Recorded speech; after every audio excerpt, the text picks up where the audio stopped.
Fearless girl. For International Women's Day, a confident young woman staring down an angry bull. A girl standing up against the patriarchy on Wall Street. State Street Bank in the US showing its support for women. And from a marketing standpoint, State Street using the statue to promote an index fund comprised of companies with many women in leadership. The tagline, know the power of women in leadership. She makes a difference. Wonderful, right? Well, there was just one problem. State Street Bank was completely hypocritical. That same year that Fearless Girl was released, the bank paid $5 million to settle U.S. government charges that the company paid female senior executives lower salaries and bonuses. The company did not even go to court to try to prove its innocence. But it does not stop there. Today, I will go through examples of several companies claiming to do cause marketing or brand purpose, but are completely hypocritical in their own business practices. And then I will show what everyone here can do to truly help the world instead. But first, a brief introduction. After careers in both journalism and marketing, today I write the Promotion Fix column on marketing and media for The Drum and travel around the world to speak about what I report. I use my dual experiences to discuss the marketing industry with the mindset of a neutral journalist with nothing to sell except his ideas. So, here's another example. Last year, Gillette ran this famous ad calling for men to behave better, especially towards women. Bullying. The Me Too movement against sexual harassment. Toxic masculinity. Is this the best a man can get? Is it? We can't hide from it. Sexual harassment is taking over. It's been going on far too long. We can't laugh it off. Who's the daddy? What I actually think she's trying to say. Making the same old excuses. Boys will be boys. Boys will be boys. Boys will be boys. But something finally changed. Allegations regarding sexual assault and sexual harassment. But she says he's And there will be no going back. Because we believe in the best in men. Smile, sweetie. Come on. To say the right thing. To act the right way. Bro, not cool, not cool. Some already are. In ways big Yo, men, and small. I am strong. But some is not enough. It's not how we treat each other, okay? Okay. Because the boys watching today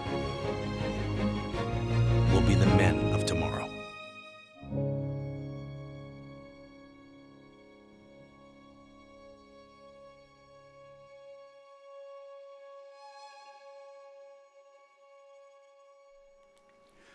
But the company has always paraded women around in skin-tight clothing with the word Gillette on their derrieres.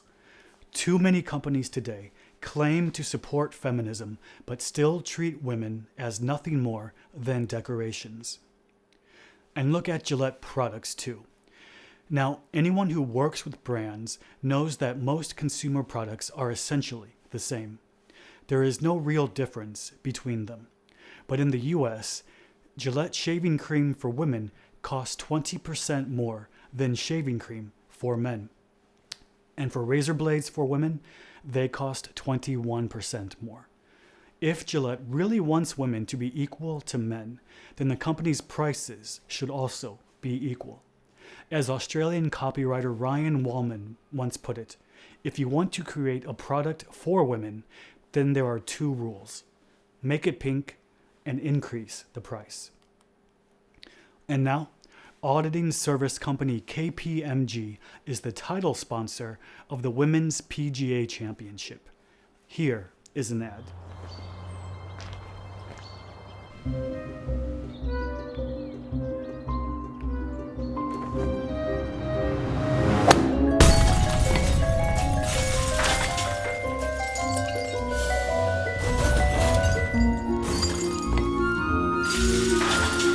Here's to breaking more glass ceilings in golf and everywhere else. KPMG, continuing our commitment to the next generation of women leaders. And guess what? KPMG has been the subject of a $400 million class action lawsuit alleging a pattern of gender discrimination, denying promotions to women, and penalizing them for taking maternity leave. And here is an ESPN ad during the NCAA Basketball Women's Championship. We are rockets pointed up at the stars. We are billions of beautiful hearts. We are inspired by women who have risen. What about us? She got it! With us, there are no limits. The NCAA Women's Basketball Championship. But guess what? Former anchor Adrienne Lawrence filed a lawsuit alleging she was not granted a full-time position due to her complaints about unwelcome sexual advances, lewd comments from men about female colleagues, and inappropriate exchanges with them. Nike had a famous commercial that tackles gender bias.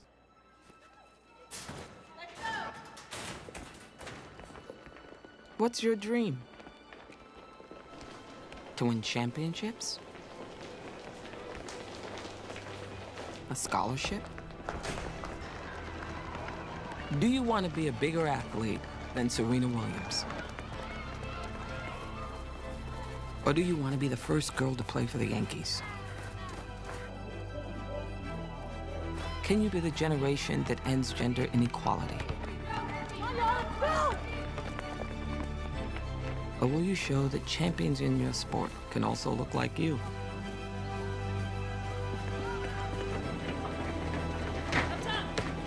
Maybe your dream is to be the first 13-year-old to go pro.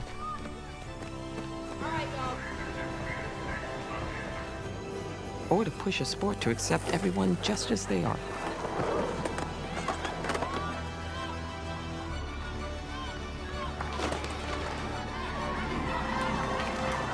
But the craziest dream of all is the one that starts a million more.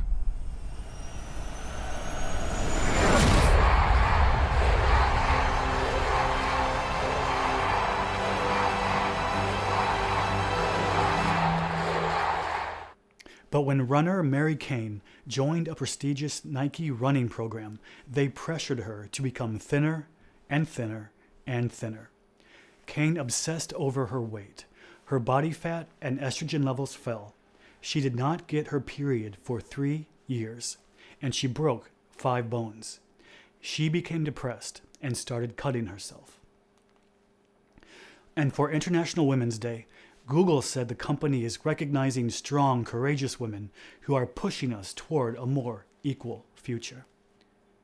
But a New York Times report found out that management protected high-ranking employees accused of sexual misconduct, including the giving of a $90 million payout to Android creator Andy Rubin to get him to leave the company quietly.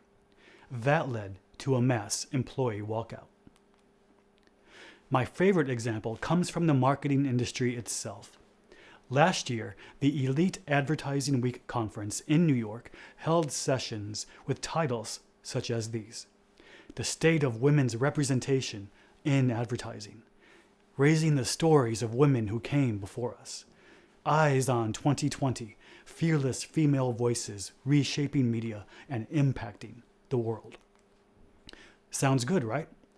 But then the event's wrap party included this performance from the musician Pitbull.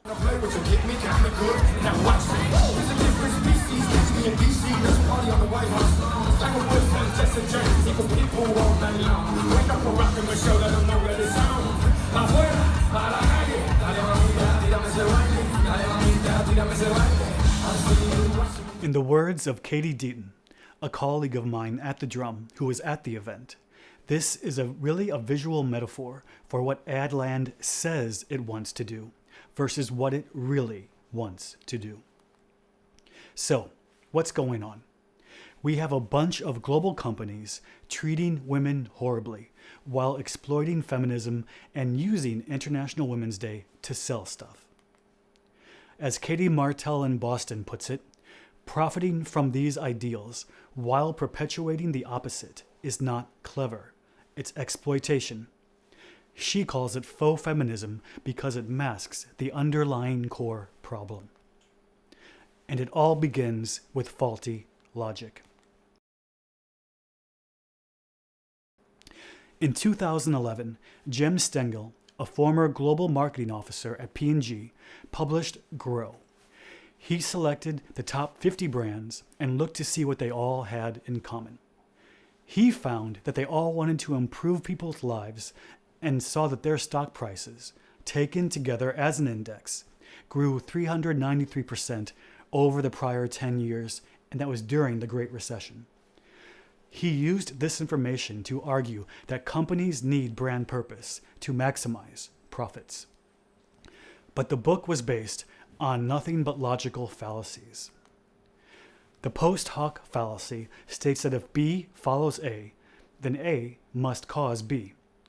But say that I speak here and then the stock market jumps 10%. Did I cause that? Of course not. I wish. Now, survivorship bias is when you look only at the winners and see what they had in common. Stengel pre-selected brands that had already been successful. Instead, he should have looked at all companies using brand purpose to see how many of all of them were successful. As Richard Shotton put it, Stengel's finding, if you restate it at its most basic, is that brands that feature in the top 0.1% of companies have performed well in the stock market. That's circular logic. Because advertisers fervently hoped that the theory was true, they forgot to check whether it actually was. They have succumbed to a collective bout of wishful thinking. And that leads to companies overstating the importance of brand purpose. People who work in marketing know which brands stand for what. But we live in a bubble. In the real world, Do Something Strategic found that only 12% of people aged 13 to 25 had correct top-of-mind associations between brands and their individual social causes. Further, Gravy Analytics also reported that public stances on political or social issues did not lead to increased store visits, and other findings were also counterintuitive. Conservatives were 13% more likely than liberals to visit pro-environment outlet Patagonia. Liberals were only 3% more likely than conservatives to visit Ben & Jerry's. Conservatives were 8% more likely than liberals to visit Starbucks. Look at it this way. If I ask you in public if companies should help the world, of course you will say yes. You don't want to look bad. But what you will actually do is another story. As David Ogilvy once put it, people don't think how they feel. People don't say what they think, and they don't do what they say. Because when you look at the best data, 70% of people in the US, 76% in the UK, and 68% in India did not care one way or the other whether companies should take stands on political or social issues. For the most part, consumers are ambivalent. They think, meh. Remember, people who work in marketing are not the market. We need to be customer-facing and customer-first and do what the market truly wants. And here are more examples of where it can go wrong. For International Women's Day in 2018, Budweiser highlighted on social media various female employees in environmental safety, health management, and mechanical engineering roles. More recently, the brand changed its labeling to support lesbians as well as gay men, bisexuals, and transgendered people during Pride Week in London. But there was just one problem. The brand still has the sexist Budweiser girls on Facebook. And it's not just another example of treating women as decorations. Almost everyone there is a young, white, blonde woman, making Budweiser the Fox News of beers. And here is BP. Is it possible to drive a car and still have a clean environment? To refine a cleaner petrol? Can solar power become mainstream? Could business go further and be a force for good? Can 100,000 people in 100 countries come together to build a new brand of progress for the world? We think so. And now, BP, Amoco, Arco and Castrol get together to try. Beyond Petroleum. BP. In 2000, BP rebranded from British Petroleum to Beyond Petroleum. But as Mark Ritson has found, companies such as ExxonMobil, BP, and Shell spend 99% of their ad budgets saying how green they are, but 99% of their actual business practices remain focused on fossil fuels. That is greenwashing at its worst. And Ritson also highlighted this ad from Cadbury.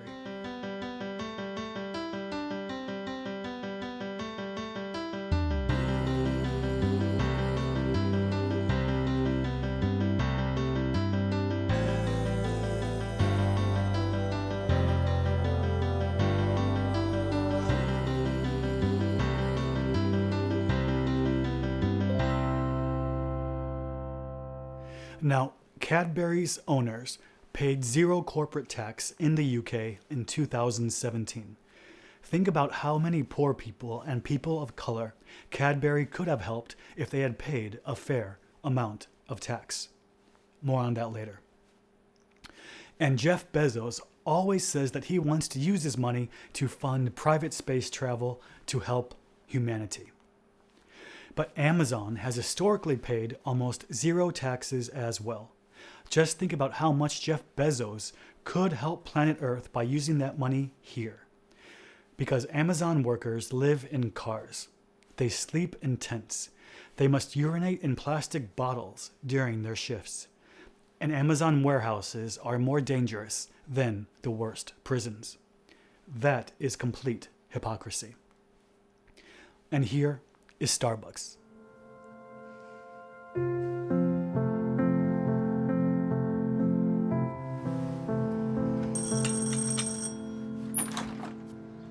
Gemma Miller?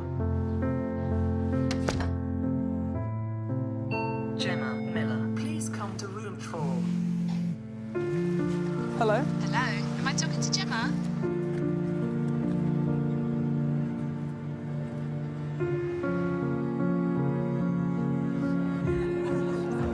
Hey, Dad. Hey! Carol, you remember my Gemma? Gemma. How you doing?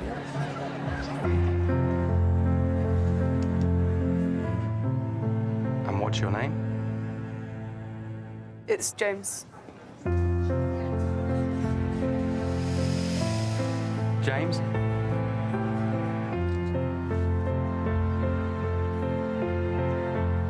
Starbucks celebrates trans people in ads, but BuzzFeed News reported that trans employees are outed or misgendered by other employees, confronted by their former names in company software, and having trouble accessing gender-affirming medical treatment under employee insurance plans.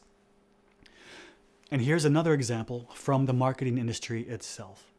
At Cannes Lions last year, brand purpose was a popular topic. Sessions discussed a transgender Indian mother, a 5-step guide to creating a brand with purpose, the future of brand activism, and advertising around themes such as the environment. But a group called Extinction Rebellion crashed the event.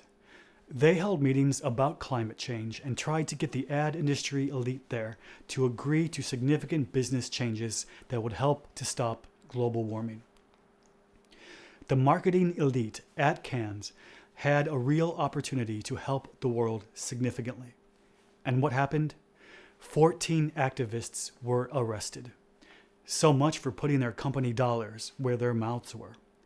Just see what happens when someone actually wants to do something real about the environment. Extinction Rebellion exposed that feel-good sentiments are utterly hypocritical. As one person there put it, if there is no planet, there is no profit. So, let's forget about all the hypocrisy. Here is how your company can truly help the world instead. Businesses have shareholders and stakeholders. Shareholders are the owners. Stakeholders are anyone else who the business affects, from the workers to the community to the environment, and so on. In general, European companies care more about the stakeholders, but in America, most companies care about making the shareholders as rich as possible at the expense of the stakeholders. We need all companies first to adopt the European model, because actual brand purpose goes further than the marketing department. It is something that the entire business embodies. HR policies, the supply chain, the product, legal, finance. Here are some examples. You advertise that you support gay rights, but does HR grant full marriage and parental benefits to same-sex couples, even if it is not mandated by your country's laws? Does your supply chain use child or slave labor? Do you pay men and women equally? Do you have zero tolerance for sexual harassment? Do you pay a fair amount of taxes? And you include all of these things in your annual reports and shareholder communications. Do not look at what companies say in their advertising. Look at what companies actually do. As a trade journalist covering the marketing industry, I do exactly that. Here's my favorite example of a purpose-centric business. Mason Wartman was a Wall Street stockbroker, but his dream was just to run a local pizza place. So he did that with Rose's Fresh Pizza in Philadelphia. One day, a customer bought a slice for a homeless man outside, and that gave Mason an idea. People could pay it forward by paying for slices for future people in need. One slice would be one Post-it note on the wall, and anyone could come in, take Post-it notes off the wall, and get free slices. No questions asked. And that gave food to so many hungry people. Mason never sought publicity, but customers started talking.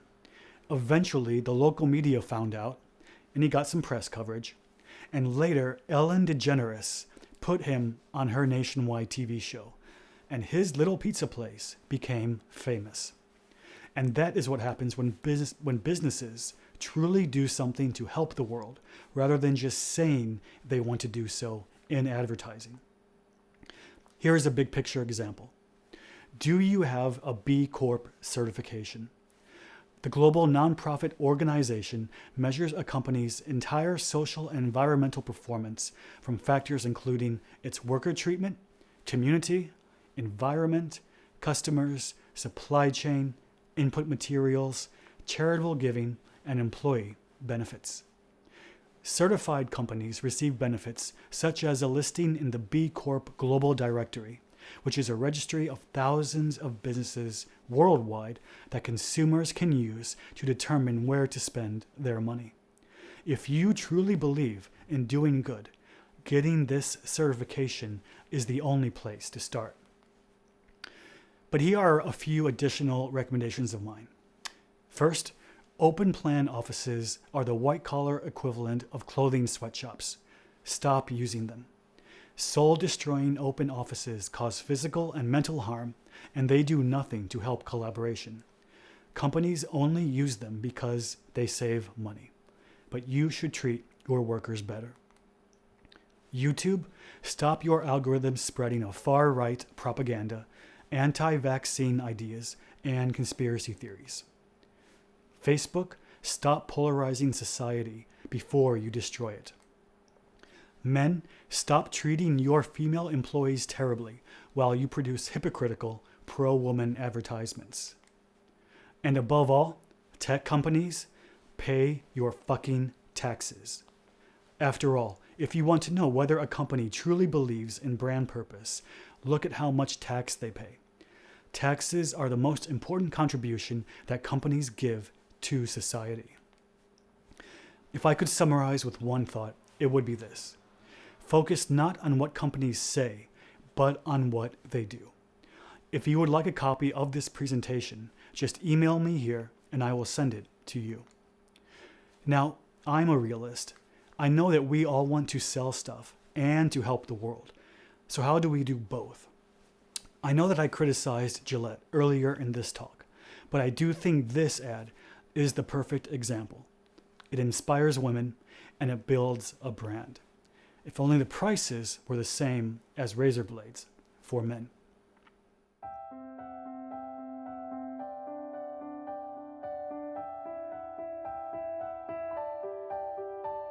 She's not afraid to shine, puts her arms around the world. 21st century mind, 21st century girl. She's got it, ooh baby, she's got it.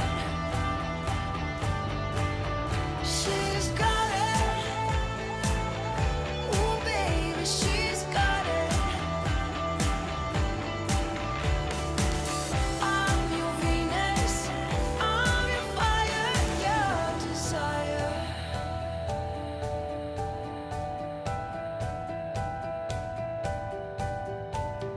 She's got nothing to hide, flies her colors in the sun, beautiful on every side, shines a light for everyone. She's got it, ooh baby, she's got it. She's got it, ooh baby, she's got it. She's got it, ooh baby, she's got it. I'm your Venus, I'm your fire, your desire. I'm your Venus, I'm your fire, your desire. Ladies and gentlemen, please go out and do some real good. Thank you.